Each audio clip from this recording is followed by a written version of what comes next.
Berdasarkan PP nomor 131 tahun 2000, deposito adalah deposito dengan nama dan dalam bentuk apapun termasuk deposito berjangka, sertifikat deposito, dan deposit on call, baik dalam rupiah maupun dalam valuta asing, yang ditempatkan pada atau diterbitkan oleh bank, termasuk bunga yang diterima atau diperoleh dari deposito dan tabungan yang ditempatkan di luar negeri melalui bank yang didirikan atau bertempat kedudukan di Indonesia atau cabang bank luar negeri di Indonesia. Besarnya PPh atas bunga dari deposito dan tabungan serta diskon atas BI adalah 20% dari jumlah bruto terhadap wajib pajak dalam negeri dan bentuk usaha tetap. Sementara itu, deposito yang dikecualikan dari pemotongan PPh adalah sebagai berikut, bisa dilihat di PowerPoint sebelah. Bunga obligasi berdasarkan PP nomor 55 tahun 2019 tentang pajak penghasilan berupa bunga obligasi. Obligasi adalah surat utang atau surat utang negara yang berjangka waktu lebih dari 12 bulan. Bunga obligasi adalah imbalan yang diterima atau diperoleh pemegang obligasi dalam bentuk bunga dan atau diskonto. Penghasilan yang diperoleh wajib pajak berupa bunga obligasi dikenai pemotongan PPh yang bersifat final, kecuali bagi wajib pajak tertentu, yaitu dana pensiun yang pendirian atau pembentukannya disahkan oleh Menteri Keuangan dan bank yang didirikan di Indonesia atau cabang bank luar negeri di Indonesia. Nah, berikutnya adalah penghasilan dari transaksi hadiah undian. Penghasilan dari transaksi hadiah undian sesuai dengan PP nomor 132 tahun 2000 atas hadiah undian dengan nama dan dalam bentuk apapun. PPh yang wajib dipotong adalah sebesar 25% dari jumlah bruto hadiah undian. Pemotong atau pemungut pajak ini wajib menyetorkan pajak yang telah dipotong ke bank persepsi atau kantor pos paling lambat tanggal 10 bulan berikutnya dan wajib melaporkannya ke kantor pelayanan pajak setempat paling lambat 2 bulan setelah masa pajak berakhir. 3. Penghasilan dari transaksi saham dan transaksi derivatif.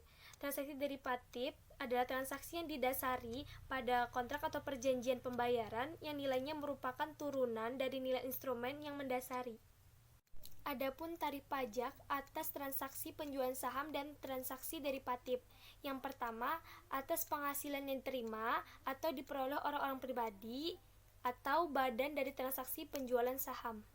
Kedua, pemilik saham pendiri dikenakan tambahan PPh sebesar 0,5% dari jumlah bruto nilai transaksi penjualan. 4. Penghasilan dari transaksi pengalihan hak atas tanah dan bangunan. A.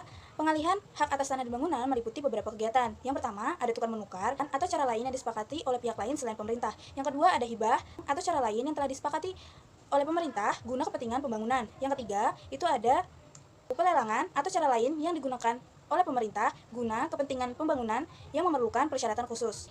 B. Pajak yang akan dikenakan dalam transaksi ini adalah 5% dari jumlah nilai bruto pengalihan atas hak atas tanah dan bangunan, kecuali pengalihan atas rumah sederhana atau rumah susun, maka akan dikenakan PPh sebesar 1% dari jumlah nilai pengalihannya.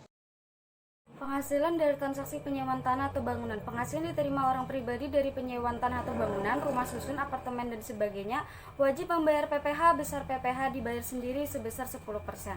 Contoh kasusnya, PT Tamrin Square menyewa 2 ruko dan diminta menghitung pajak penghasilan sewa ruko itu.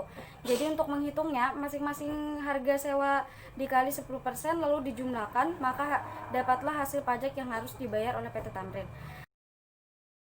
6. Penghasilan dari usaha jasa konstruksi. A. Pajak penghasilan atas penghasilan dari usaha jasa konstruksi.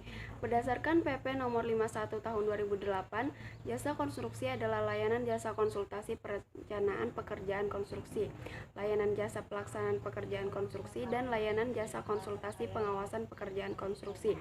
Adapun istilah dalam jasa konstruksi antara lain pekerjaan konstruksi, perencanaan konstruksi, pelaksanaan konstruksi, pengawasan konstruksi, pengguna jasa, penyedia jasa, dan nilai kontrak jasa konstruksi.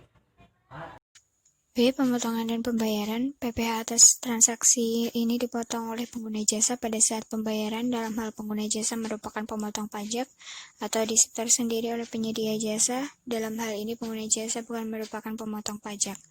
PPh yang dipotong oleh pengguna jasa disetor ke kas negara melalui kantor pos atau bank persepsi yang ditunjuk oleh Menteri Keuangan. Paling lama disetorkan ke kas negara tanggal 10 bulan berikutnya setelah dilakukan pemotongan pajak. Kemudian C. Tarif pajak penghasilan untuk usaha jasa konstruksi.